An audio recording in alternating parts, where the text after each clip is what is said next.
தேனி மாவட்டம் தமிழ்நாடு எல்லையில் உள்ள முல்லைப்பெரியாறு அணை பராமரிப்பு பணிகள் குறித்து இரு மாநில துணை கண்காணிப்பு குழுவினர் அணை பாதுகாப்பு ஆணைய தென்மண்டல இயக்குனர் கிரிதரன் தலைமையில் ஆய்வுப் பணிகளை தொடங்கியுள்ளனர்.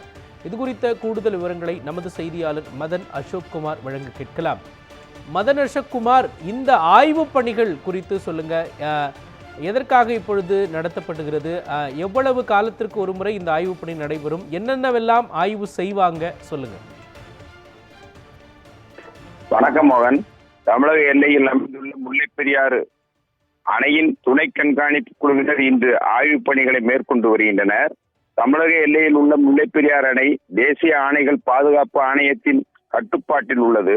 முல்லைப்பெரியாறு அணையை கண்காணிக்க தேசிய ஆணைகள் பாதுகாப்பு ஆணைய தலைவர் அனில் ஜெயின் தலைமையிலான மேற்பார்வை குழு நியமிக்கப்பட்டு உள்ளது. அந்த மேற்பார்வை குழுவிற்கு உதவியாக துணை கண்காணிப்பு குழுவும் அமைந்துள்ளது. இந்த துணை குழுவில் அணைகள் பாதுகாப்பு ஆணைய தென்மண்டல இயக்குனர் கிரிதரன் தலைமையில் தமிழக சார்பாக பெரியாறு வைகை வடிநில கோட்டம் மதுரை கண்காணிப்பு பொறியாளர் சாம் இர்வின், பெரியாறு அணை சிறப்பு கோட்டம் கம்பம் பொறியாளர் செல்வம், கேரளா மாநிலம் சார்பாக இடுக்கி மாவட்ட நீர்ப்பாசன பிரிவு செயற்பொறியாளர் லிவின் பாபு, நீர்ப்பாசன துணை பிரிவு குமிழி உதவி நிர்வாக பொறியாளர் கோசி ஆகியோர் உள்ளனர். இந்த துணைக்குழுவினர் கடந்த செப்டம்பர் மாதம் 11ஆம் தேதி அணையின் நீர்மட்டம் 133.80 அடியாக இருந்த போது அணையில் ஆய்வு செய்தனர். இந்நிலையில் துணைக்குழுவினர் இன்று அணையின் நீர்மட்டம் 135.70 அடியாக இருக்கும் அணைக்கு நீர்வரத்து 449.44 கனஅடியாகவும் அணையிலிருந்து நீர் வெளியேற்றம் 1600 கனஅடியாகவும் மற்றும் அணையின் மொத்த நீர் இருப்பு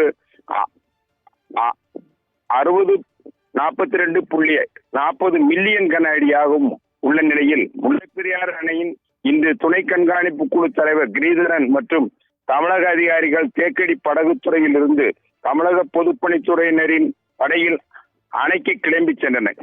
இங்கு கேரள பிரதிநிதிகளுடன் சேர்ந்து மெயின் அணை, பேபி அணை, மண்ணணை, எர்த்து டேம் அணை நீர்வரத்து, நீர் கசிவு, மதகுகளின் இயக்கம் மற்றும் கேலரி பகுதிகளை ஆய்வு செய்து வருகின்றனர்.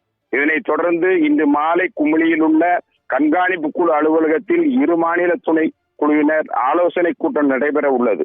கூட்டத்தின் முடிவில் நடைபெற்ற ஆய்வுகளின் குறித்த அறிக்கைகள் மத்திய குழுவிடம் ஒப்படைக்கப்பட உள்ளனர். மோகன்,